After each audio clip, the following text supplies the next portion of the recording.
Hey everyone, welcome back to my channel. I'm back with a new video. এবং আমি promised করেছিলাম যে মে মাসে জব রিলেটেড আমি কিছু ভিডিও পোস্ট করব।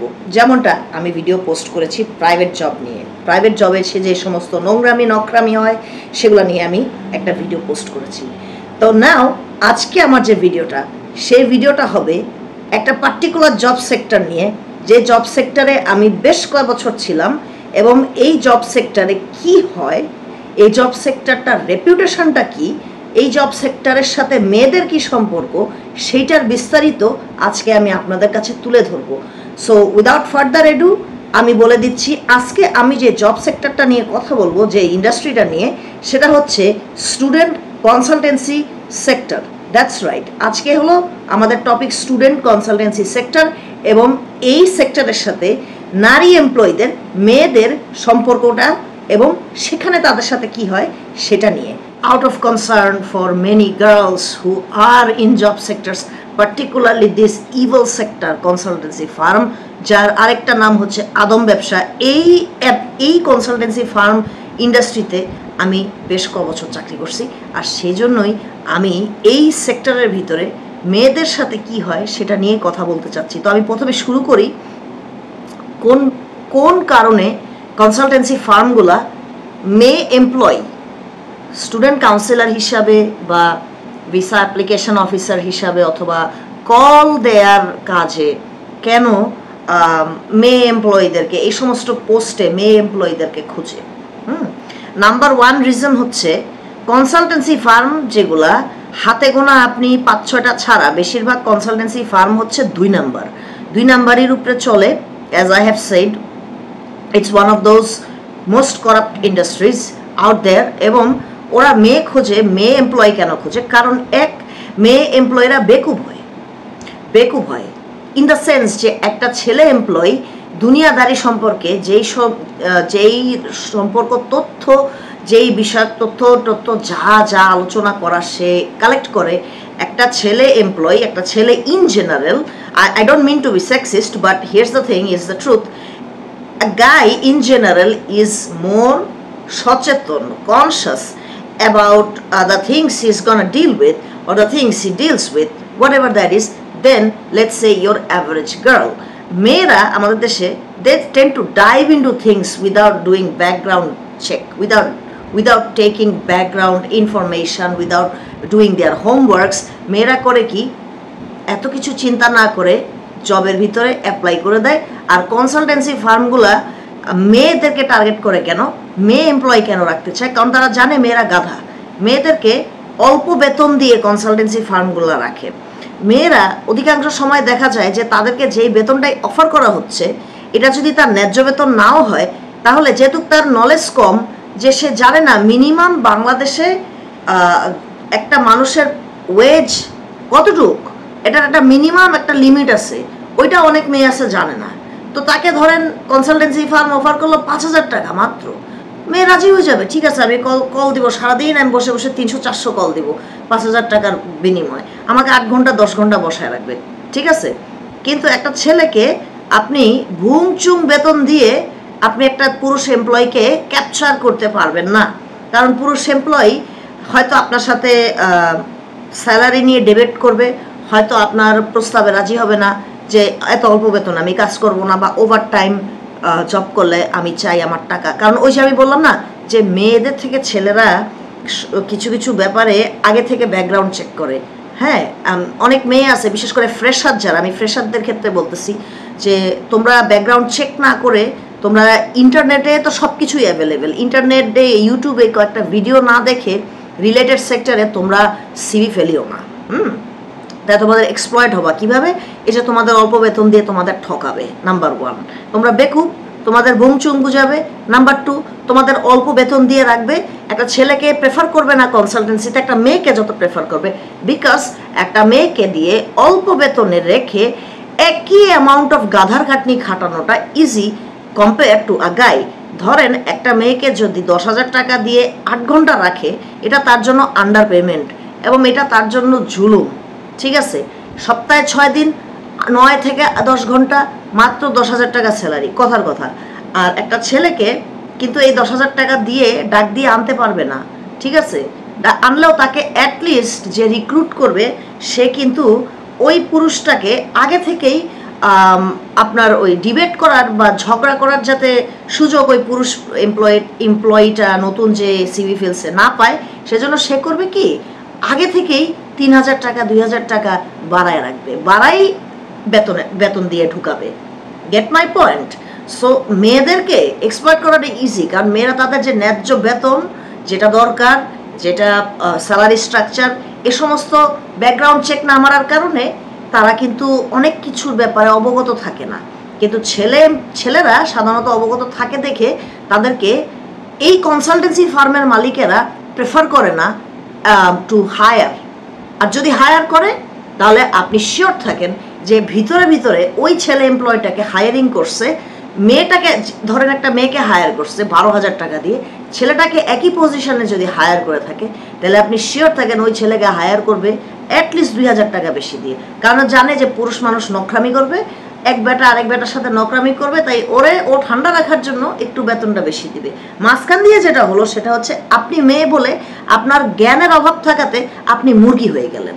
এই গেল একটা। আমরা জানি যে প্রাইভেট সেক্টরে জবে ঢোকার কোনো বয়স নাই এবং জব থেকে রিটায়ার করারও কোনো বয়স নাই, এটা কিন্তু আনরিটেন রুল, ঠিক আছে?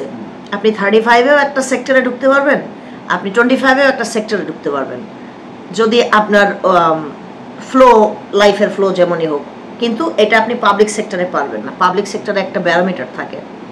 আবার একইভাবে প্রাইভেট সেক্টরে কিন্তু রিটায়ারমেন্টের কোনো এজ নাই। এরকমও অনেকে আছে 65-70 পর্যন্ত জব করছে বিভিন্ন প্রাইভেট সেক্টরে, বিভিন্ন ইন্ডাস্ট্রিতে, যেটা পাবলিক সেক্টরে আমরা এতদিন 60 বছর বয়স পর্যন্ত দেখছি। কিন্তু এখন তো আবার এজ গ্যাপ বা এজ ব্যারিয়ারটা বাড়ানো হয়েছে। So that's a good thing, that's a good step. তো যেটা বলছিলাম, যদিও আমরা জানি যে প্রাইভেট সেক্টরে অল্প বয়সী হায়ার করলেও যা, বেশি বয়সী হায়ার করলেও same, age doesn't matter. What matters is তোমার সার্টিফিকেট কি তোমার ফিল্ডের সাথে রিলেভেন্ট কিনা, তোমার জব এক্সপিরিয়েন্স থাকলে আরও ভালো, তারপরে তুমি 2-4টা জায়গায় কাজ করলে তোমার ভালো কোনো রেফারেন্স থাকলে আরও ভালো। তারপরেও এই সব কনসালটেন্সি সেক্টর, এই সমস্ত আদম ব্যবসা, এই সমস্ত দালাল ব্যবসাদের কি কাজ, ওরা চেষ্টা করে অল্প বয়সী মেয়ে হায়ার করতে। অল্প বয়সী মেয়ে হায়ার করতে বলেন তো কেন? হতে পারে মেয়েটা দেখতে কুৎসিত, হতে পারে মেয়েটা দেখতে সুন্দর, হতে পারে মেয়েটা যেমনই হোক, কিন্তু their preference is to hire young women, freshers, fresh out of the school, ঠিক আছে? ওরা এক্সপিরিয়েন্স নিবে, ওল্ডার নিবে, but the preference is always the young, the fresher, the fresh out into the world, যে আগে কোনোদিন জব করে নাই, and therefore জব লাইফটা কি, জবের বিষয়টা কি এটা সে জানে না। এই ধরনের কেউ ওদের first target. Let me tell you why. Because একটা ছোট মেয়ে অবভিয়াসলি তার বয়স কম, তার অভিজ্ঞতা কম, তার পর্যবেক্ষণ ক্ষমতা কম, তার জ্ঞান কম, সে গালিবল, তাকে ভুংচুং স্যালারি দিয়ে রাখা যাবে, তাকে ভুংচুং বুঝায় রাখা যাবে। তাকে যদি কেউ প্রবেশন পিরিয়ডের কথা বলে সে ওটা বুঝে উঠতে উঠতে চলে যাবে 6 মাস। তাকে যদি কেউ বলে যে তোমার বেতন হবে, তোমার বেতন আমি এত টাকা, এত হাজার টাকা, আমি এটা ক্যাশে দিব, বা এটা আমি 2 মাস পরে দিব, বিভিন্ন রকমের নখরামি যদি করে, এই বাচ্চা মেয়েগুলি সেগুলোর প্রতিবাদ করবে না। বাচ্চা মেয়েরা এমনিতেও ভয় পায়, আর মেয়েরা বাংলাদেশে এমনিতেও ভীতু কাপুরুষ টাইপের। মেয়েদেরকে কাপুরুষ বলা ঠিক না, তারপর আমি কাপুরুষ বলবো, কারণ 2025 সালে এসেও বাঙালি মেয়ের যেভাবে অগ্রযাত্রা করার কথা এটা অগ্রযাত্রা করে নাই আনফর্চুনেটলি। ওরা গরু ছাগল হয়ে থাকাটাই প্রেফার করে for some reason, I don't know Y. তো যাজ্ঞা, এখন কথা হচ্ছে ফ্রেশার টার্গেট, যেহেতু তোমরা ফ্রেশার আসো অনেকে যারা জবে ঢুকবা, কনসালটেন্সি ফার্মে তোমাদের জন্য ঢোকাটা অনেক ইজি, কারণ কনসালটেন্সি ফার্ম তোমাদেরকেই খুঁজতেছে, তোমাদেরকে অল্প বেতন দিয়ে রাখবে, তোমরা সিভি ড্রপ করবা, তোমাদের চেহারা টেহারা একটু মেকআপ টেকআপ করা দেখে আসো, চলে আসো ইন্টারভিউ দিতে, অফিসে চলে আসো, ডেকে নিয়ে যাবে, ইন্টারভিউ দিয়ে তোমাকে মুখে মুখে ওরালি হয়তো তোমাকে রেখে দিবে, জয়নিং লেটার দিবে না, তুমি জানো না যে তোমার সাথে কত বড় অপরাধ করতেছে, তোমাকে অ্যাপয়েন্টমেন্ট লেটার দিচ্ছে না, তোমাকে code of conduct, code of ethics এগুলো কিচ্ছু দিচ্ছে না, তারপরে তুমি ল অ্যান্ড অর্ডার জানো না, so obviously you are in a sea which you don't know that you are in, you don't know how to swim through the waves yet, and that is why they target young people fresh out of the boat. ঠিক আছে, এই ধরনের মেয়েদেরকে, ছোট বাচ্চা মেয়েদেরকে এরা হচ্ছে অল্প বেতনে নিয়ে ইচ্ছা মতো কনসালটেন্সি ফার্মের মালিকেরা এক্সপ্লয়েট করা শুরু করে দেয়। এই হলো এদের ইয়াং পিপলের, ইয়াং মেয়েদের প্রেফারেন্স করার একটা মানে বিশাল বিশাল রিজন এগুলি। একটা মেয়ে যখন কোনো রকমের অভিজ্ঞতা নাই, এক্সপিরিয়েন্স নাই, কিচ্ছু নাই, আমরা আমাদের সমাজে দেখতে পাই যে মেয়েদেরকে সাধারণত যে কোনো জিনিসের বিষয় মেন্টরশিপ, মেন্টরিং, গাইডিং, তারপরে অ্যাপ্রেন্টিসশিপ অফার করার বা ওদেরকে কোনো কিছু জ্ঞান দিয়ে শেখানো, অ্যাডভাইস করা, মেয়েদেরকে এই সাহায্যগুলো কেউ করে না। ইভেন সিনিয়র গার্লসরা, সিনিয়র ওমেনরা তাদের জুনিয়রদেরকে বা তাদের ইয়াং যারা আছে, তাদের যে পরের জেনারেশন আছে, আউট অফ জেলাসি বা হয়তো আউট অফ ইগনোরেন্স বা হয়তো আউট অফ ডিসরেসপেক্ট বা হোয়াট এভার, মেয়েদেরকে হেল্প করে না, তারা তাদের স্বজাতিকে হেল্প করে না। আর পুরুষের কাছ থেকে আশা করবেন না সাহায্য, পুরুষ ভালো হলে ভালো, আর খারাপ হলে ইউ আর ইন ডেঞ্জার। তো যেটা বলছিলাম সেটা হচ্ছে এই যে ইয়াং মেয়েগুলা, ফ্রেশার মেয়েগুলা, তাদের জব লাইফ সম্পর্কে, জব সেক্টরগুলি সম্পর্কে, জবের যে পরিবেশ, atmosphere, labour laws and everything, এই সমস্ত বিষয়ে তাদের কিন্তু জ্ঞান থাকেই না। এর কারণ হচ্ছে এদেরকে মেন্টরিং করার জন্য কেউ থাকে না। এদের ঘরের মানুষও এদেরকে এসব ব্যাপারে, জবের ব্যাপারে কিছু বলে না, বলবেটা কি? এদের বাপেরাও বলে না, এদের মায়েরাও বলে না। আর এদেরকে বিভিন্ন জায়গায় যখন জবের জন্য ডেকে নেয় সিভি ফেলার পরে, তখন কোম্পানিগুলোও কিন্তু অ্যাপ্রেন্টিসশিপ অফার করে না। ওরা চায় এক্সপিরিয়েন্সড, বা এক্সপিরিয়েন্সড হলে ভালো, এটা একটা বলে। আর একটা হচ্ছে এক্সপিরিয়েন্স যদি না হয় তাহলে ওরা মেন্টরশিপ কিন্তু দেবে না। ওরা মেন্টরশিপ, অ্যাপ্রেন্টিসশিপ এগুলো পিরিয়ড অফার করে না।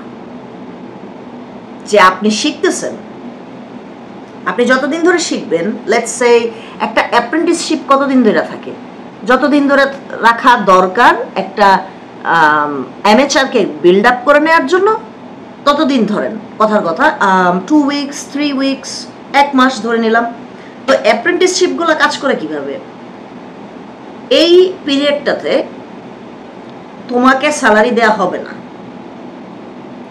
এই পিরিয়ডটাতে, অ্যাপ্রেন্টিসশিপ পিরিয়ডটাতে এমপ্লয়কে স্যালারি দেওয়া হয় না, তাকে ট্রেনিং হিসাবে রাখা হয়।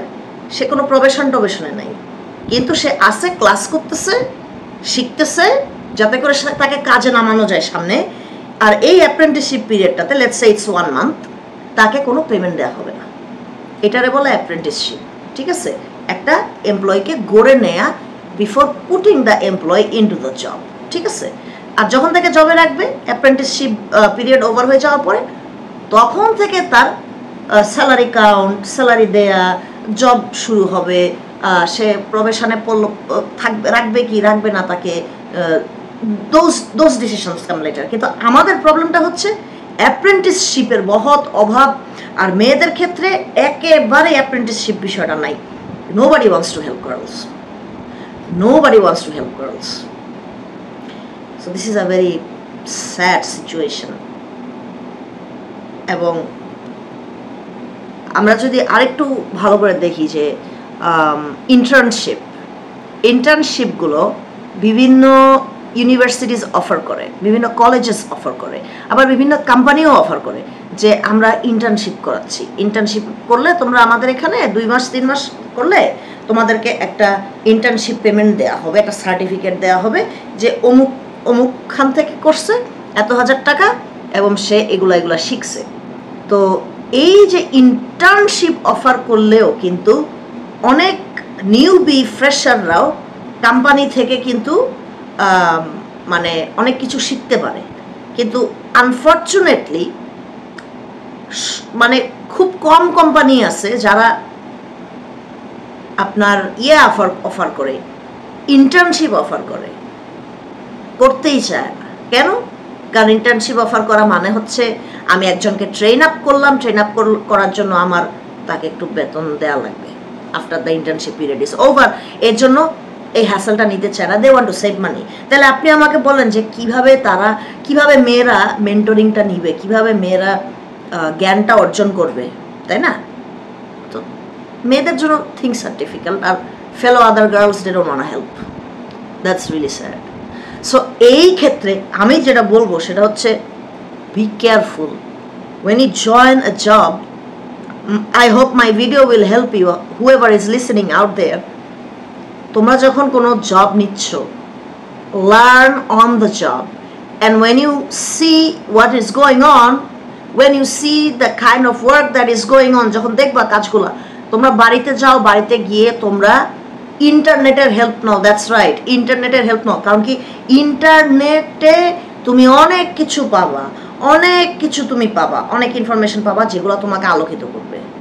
So please my suggestion to the freshers out there is, তোমরা এই কনসালটেন্সিতে ঢুকো আর তোমরা অন্য কোথাও ঢুকো, please do your internet study on the sector যেখানে তুমি সিভিটা ফেলছো। আর যদি তোমার মেন্টর থাকে তাহলে তো খুবই ভালো। Consultancy firms are one of those industries that don't give you any option to take up apprenticeship or provide any sort of what do you call that, internship programs. They don't. তারা just যেটা করে, মেয়ে এমপ্লয়ীদেরকে নেয়, তারা তাদের Facebook পোস্টে অনেক vacancy post দেয়। আপনারা দেখবেন কনসালটেন্সি ফার্মগুলোর একটা বৈশিষ্ট্য আছে। এই যে আমি কিছু দেখাচ্ছি, please check on the screen. These are some of the consultancy firms. Yep, these are the ones. And there are some so-called famous ones, or should I say infamous. তো এরা কিছুদিন পরপরই আপনি যদি এদের পেজে একটু চোখ রাখেন তাহলে আপনি দেখবেন যে এদের ফার্স্ট চয়েস হলো ফিমেল, তারা সিভিতে খোঁজে, এমপ্লয়ি হিসেবে খোঁজে। এবং সেকেন্ড হচ্ছে এরা চায় যে এরা যেটা করে সেটা হচ্ছে আপনি যখনই সিভি ফেলবেন আপনাকে খুব তাড়াতাড়ি সিলেক্ট করবে, সাথে সাথে নিয়ে নিবে, কিন্তু ওই যে কাগজপত্র কিচ্ছু দেবে না, জয়েনিং লেটার নিবে না, তারপরে code of ethics, code of কন্ডাক্টসের কাগজ আপনাকে দেখাবে না, তারপরে কাজকর্ম ঠিক মতো বোঝাবে না, তারপরে অ্যাপয়েন্টমেন্ট লেটার তো দিবেই না। ও বাহ, কি বলবো, অ্যাপয়েন্টমেন্ট লেটার তো দিতেই চায় না, ঠিক আছে? আর মেয়েরা চায়ও না। তো মেয়েদেরকে ঢোকানোর পরে the first thing this girls are going to face, the girls face in fact is that ওদেরকে বলা হবে যে তোমাকে 3 মাস প্রবেশনে দিলাম। এই যে প্রবেশনের খেলা শুরু হইলো। প্রবেশনটা কখনো 3 মাস, কখনো 4 মাস, কখনো 2 মাস, কখনো 1 মাস। হ্যাঁ, একেবারে মালিকের মর্জি মতো, মালিকের মুড বলে রাত তো রাত, যদি দিনকে বলে সন্ধ্যা তাহলে সন্ধ্যা, ঠিক আছে? এরকম আর কি। মালিকরা আবার মুড সুইং করে তো অনেক। তো মেয়েদেরকে এভাবে নিয়ে প্রবেশনে ফেলাই দিবে। কিন্তু যেহেতু freshers, a lot of them are ফ্রেশাররা তো জানেন না প্রবেশন পিরিয়ডে তোমাকে খুব ভালোভাবে ক্লোজলি অবজার্ভ করে, তোমাকে খুঁজায় তোমার ফল্ট ফাইন্ড আউট করে, যাতে প্রবেশনটা পার হইতে না হইতেই তোমাকে অন স্পট ফায়ার করে দিতে পারে। এটা তো ফ্রেশাররা জানে না। যদি জানতো তাহলে তো দে উড বি মোর কশাস, কিন্তু আসলে তো তা না। তো এর জন্য যেটা করে, মেয়েদেরকে নেয়, ছোট ছোট মেয়েদেরকে নেয়, অল্প বয়সী মেয়েদেরকে নিয়ে তারপরে প্রবেশনে রাখে, এবং যখন তাদেরকে জয়েন করার সময় তাদেরকে কিছু ফলস প্রমিস দেয়। ফলস প্রমিসগুলো কি? এক, তোমার প্রবেশন পিরিয়ড যখন পার হয়ে যাবে তখন তুমি পার্মানেন্ট হবা। হ্যাঁ, কিন্তু ওই পর্যন্ত আর কোনো মেয়ে যাইতে পারে না। পার্মানেন্ট হবা, নাম্বার 1। নাম্বার 2, আরেকটা ফলস প্রমিস দেয়, সেটা হচ্ছে তোমার 1 বছর বা 6 মাস, ডিপেন্ডিং অন দ্য কোম্পানি, তোমার 1 বছর বা 6 মাস গেলে তোমার বেতন বাড়বে 1000 বা 2000 টাকা করে। এই পর্যন্ত আর আসে না, আর আসলেও দেখা যায় এগুলো আর বাড়ে না, বেতন যা ছিল তাই থাকে। নাম্বার 3 যে ফলস প্রমিস, নাম্বার 3 সেটা হচ্ছে তুমি ফেস্টিভ্যালে বোনাস পাবা, যেটা হয় না। লেখা থাকে অনেক কিছু, কিন্তু আসলে কিচ্ছু হয় না। নাম্বার 4, যখন তুমি কোনো স্টুডেন্টকে বাইরে পাঠাইতে পারবা, তার ভিসা হবে, তুমি কমিশন পাবা। কমিশন কুড বি 1000 টাকা, কমিশন কুড বি 5000 টাকা, কমিশন কুড বি 20000 টাকা, depending on the capacity of the consultancy firm. কিন্তু দেখা যায় যে কমিশনটা প্রমিস করছিল সেই কমিশনটা দেয় না। কিন্তু অনেক কনসালটেন্সি আছে, ওরা একটা ফলস প্রমিস পেপার দিয়ে দেয় জয়নিংয়ের সময়। ফলস প্রমিসে একটা পেপার দিয়ে দেয় যে তুমি প্রবেশনটা পার করো, তারপরে তোমার বেতন বাড়বে, তোমার স্যালারি ইনক্রিমেন্ট বাড়বে, তোমার বোনাস হবে, তোমার কমিশন হবে। কিন্তু ওই পর্যন্ত এই যে ট্রিকটা, প্রবেশনের ট্র্যাপ, এই প্রবেশন পিরিয়ডটা কোনো মানুষকে ওই মালিক পক্ষ আর পার হইতে দেয় না। তাই আপনার ইনক্রিমেন্টও কোনোদিন আসে না, স্যালারি রেইজও আসে না, বোনাসও আসে না, তারপরে কি যেন কমিশনও আসে না। আর যদি আপনি one of the very lucky ones হন, ইউজুয়ালি লাকি ওয়ান্স কারা হয় কনসালটেন্সি ফার্মে? যে সমস্ত মেয়েরা বসের পরিচিত, আত্মীয় স্বজন, ভাই ব্রাদার, অথবা বসের সাথে শুইছে। That's big.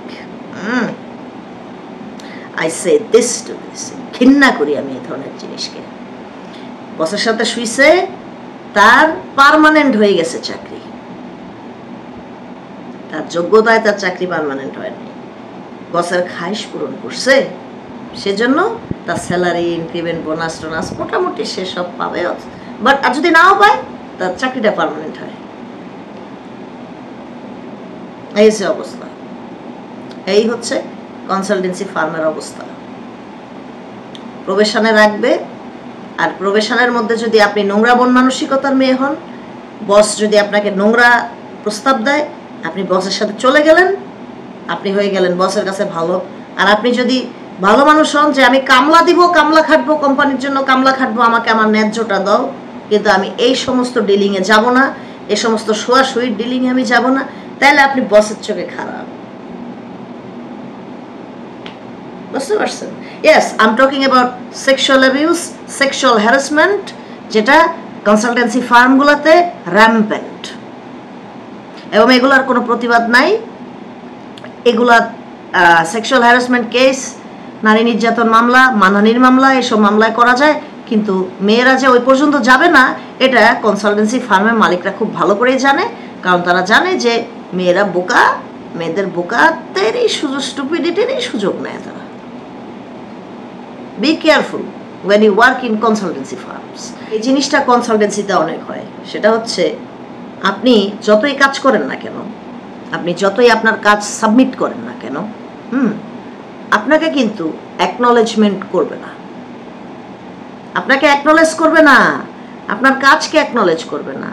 আর এই ফ্রেশার মেয়েগুলা ধুকে ধুকে ধুকে ধুকে শিখে যে তাদের কাজ অ্যাকনলেজ করছে না। বস যদি কোনো মেয়েকে কুপ্রস্তাব না দেয়, না দেয়া কোনো বস থাকে যে ওইসব নিয়ে আপনাকে বদার করতেছে না, কিন্তু সে আপনাকে অন্যভাবে টর্চার করবে। কিভাবে? আপনাকে খোঁচা মেরে কথা বলবে, আপনাকে হার্ট করে কথা বলবে, আপনি যে কাজ করছেন তার জন্য এত ঘন্টা, সেগুলোর কোনো অ্যাপ্রিসিয়েশন, অ্যাকনলেজমেন্ট দিবে না। ইনফ্যাক্ট ইচ্ছা করে খারাপ ব্যবহার করবে, ইচ্ছা করে খারাপ ব্যবহার করবে। আপনি মেয়ে, আপনার সাথে সেক্সিস্ট আচরণ করবে। জানে মেয়েরা প্রতিবাদ করে না, জানে মেয়েরা কান্না করে, একটু ঝাড়িঝুড়ি খাইলে ছেলেদের মতো না, তারা ভাঙচুর করবে না। সেজন্য এই সমস্ত বসেরা করে কি, মেয়ে এমপ্লয়ীদের সাথে ইগো মারাইতে আসে। যদি কুপ্রস্তাব না দেয় তাহলে ইগো মারায়। আমি বেটা, আমার বেটাগেরই আমি মহিলা মানুষের উপরে দেখাবো, কারণ আরেক বেটার উপরে দেখালে ঘুষি যাবে। এজন্য ওই যে নরম জিনিসটাকে হায়ার করে ইচ্ছা মতো পিষে, নিজের মনের মাধুরী মিশায়া পিষে। অ্যাকনোলেজমেন্ট নাই, কাজের কোনো অ্যাকনোলেজমেন্ট নাই, কোনো সম্মান নাই, কোনো সম্মান নাই। যদি কনসালটেন্সি ফার্মে আপনি ধরেন লেটসে আপনার এবার আসি প্রমোশন নিয়ে, যদি ধরেন আপনার স্যালারি রেইজ করলো, আপনার ইউজুয়ালি দেখা যায় যে রেসপন্সিবিলিটিও বাড়বে। এতদিন ধরেন আপনি কল দিচ্ছেন, এরপরে আপনি ধরেন কলের পাশাপাশি আপনি কাউন্সিলিংও করেন, আপনার বেতন যে বাড়ানোর কথা ওই বেতনটা আপনাকে বাড়াবে না। মুখে মুখে প্রমোশন দিল, প্রমোশন মানে হচ্ছে আপনার উপর কাজ চাপাই দিল, কিন্তু ওই এক্সট্রা কাজের জন্য পেমেন্টটা সে করবে না, পেমেন্ট করবে না। তাহলে এই প্রমোশনের কি লাভ? আমাকে দিয়ে এক্সট্রা কামলা খাটাবে, প্রমোশন মুখে মুখে বইলা, কিন্তু আমার পেমেন্ট রেইজ করবে না, এটা নাকি প্রমোশন? হ্যাঁ, এই জিনিসটা মেয়েদের সাথে এইসব বসগুলো, এই সমস্ত পুরুষ মানুষগুলো করে। আর ওদের পেটে এরা লাথি মারেন না, ওরা ভয় পায়। কারণ মনে করে কি, একটা জবে ঢুকলে একটা মেয়ে মনে করে কি, না না আমি চেষ্টা করি থাকার। ও বুঝে উঠতে পারে না, বিশেষ করে নতুন কেউ বুঝে উঠতে পারে না আমার সাথে কি হচ্ছে, কি হচ্ছে আমার সাথে, বুঝে উঠতে পারে না। ওকে তো কনসাস করার জন্য, কশাস করার জন্য, অ্যাওয়ার করার জন্য কেউ ছিলই না। ঠেকতে ঠেকতে ঠেকতে ঠেকতে ঠেকতে ঠেকতে জুতা খাইতে খাইতে খাইতে খাইতে শিখে, যদি আরো কন্টিনিউ করে সেক্টরে। এই হচ্ছে অবস্থা। ধরেই রাখবেন কনসালটেন্সি সেক্টরে আপনি মেয়ে মানুষ ঢুকছেন, আপনার পার্সোনাল লাইফ নিয়ে গাইডটা শেষ করে ফেলবে। আপনি না বললে আপনি খারাপ হয়ে যাবেন, অফিস গসিপ, অফিস পলিটিক্সের শিকার হবেন। ওই যে again violation of personal boundaries. ওরা তো লেবার ল মানে না, লেবার কোড অফ এথিক্স এগুলো তো মানে না। আর যদি বুঝতে পারে, কোনোভাবে বুঝতে পারে মাইয়াটা ধার্মিক না, মাইয়াটা খুব একটা অবজার্ভিং না, প্র্যাকটিসিং না, রিলিজিয়াস না, তাইলে ওই মেয়ের চাকরি থাকবে না, তাইলে ওই মেয়ে ভালো ব্যবহার পাবে না। সে যত ভালো এমপ্লয়ি হোক, সে কোম্পানির জন্য কলিজাটা কেটে দিয়ে দিলেও সে বসের কাছে সাম্প্রদায়িক দৃষ্টির শিকারী হবে। কনসালটেন্সি ফার্মদের, even though they prefer females primarily to do all their work, they have a preference for particular type of females. Particular একটা নির্দিষ্ট টাইপের ফিমেল তারা প্রেফার করে বেশি। এটা অন্যান্য সেক্টরও আছে, কিন্তু কনসালটেন্সি সেক্টরগুলোতে, কনসালটেন্সিতে, তারপরে ট্রাভেল এজেন্সিতে, টিচিং প্রফেশনে এটা বেশি দেখা যায়। সেটা হচ্ছে প্রেফারেন্স ওদের, এটা ওরা ওদের খাতায় লেখে না, কাগজে লেখে না, বাট গার্লস এটা শুনে রাখো, কনসালটেন্সি সেক্টরের মালিকেরা প্রেফার করে এমন কোনো মেয়ে যে শুধু ফ্রেশারই না, যে বোকা, এবং শুধু বোকাই না, এর সাথে সাথে সে হলো গ্রামের কেউ, বা সে মফস্বল থেকে আসা কেউ। ঢাকা শহরে গ্রাম থেকে বা মফস্বল থেকে আসা কোনো মেয়ের কানেকশনস, নেটওয়ার্ক, হ্যাডম, ভাই ব্রাদারের জোর এগুলা ততটা থাকবে না যতটা একটা শহরে, ঢাকা শহরের স্থানীয় একটা মেয়ের যে হ্যাডমটা থাকবে, সেটা কিন্তু একটা গ্রামের থেকে আসে, এখানে হোস্টেলে থাকতেছে বা সাবলেটে থাকতেছে, এরকম একটা মেয়ের ওই হ্যাডমটা কিন্তু থাকবে না। তো যখন ওরকম একটা মেয়ে, গ্রামের একটা মেয়েকে অ্যাপয়েন্ট করা হবে, রিক্রুট করা হবে, তার সাথে বিভিন্ন রকমের অন্যায় হইলেও কিন্তু এই গ্রামের মেয়েটা প্রতিবাদ করার সাহস পাবে না। কেন সাহস পাবে না? ভয়টা হচ্ছে এইখানে যে সে যদি প্রতিবাদ করে তাহলে তাকে টার্মিনেট করে দিবে। ওই যে আমি আগের ভিডিওটাতে বলেছি, অন স্পট টার্মিনেশন। এবং মেয়েরা তো অধিকাংশই লেবার লর ব্যাপারে জানে না, ছেলেরাই জানে না, মেয়েরা কি জানবে? ঠিক আছে, তো আমার এই ভিডিওর উদ্দেশ্য হচ্ছে মানুষকে সচেতন করা, লেবারদেরকে সচেতন করা, সবাইকে, যারা কামলা আছি আমরা সব লেভেলের কামলা, সব কামলাকে সচেতন করা। ঠিক আছে, আমি নিজেও একটা কামলা, তো কামলা হয়ে কামলাদের সচেতন করার দায়িত্ব আমার নিজের।